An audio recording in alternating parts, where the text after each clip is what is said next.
今天给大家介绍一个攀岩高手。Scaling these near-vertical walls calls on incredible climbing skills.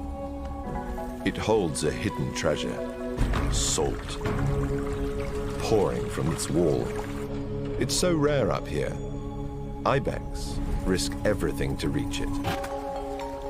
These natural-born mountaineers make it look like a walk in the park.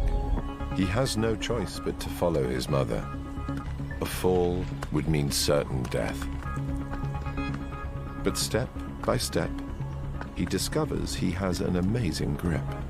The higher he goes, the more vertical the face. Soft, rubbery soles mold around even the tiniest ridges, locking them inside the hard edge of the hoof. He balances. It's exhausting work for one so young.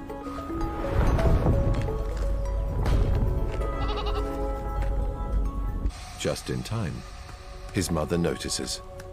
She gives him a chance to recharge. A 5-minute power nap. 150 feet up. Finally, he reaches his goal. 20% of concrete contains salt, and water seeping through the dam brings it to the surface. It may not look like much, but this mineral lick is crucial for the kid to grow up strong. Muscles and nerves replenished, his epic ascent is complete.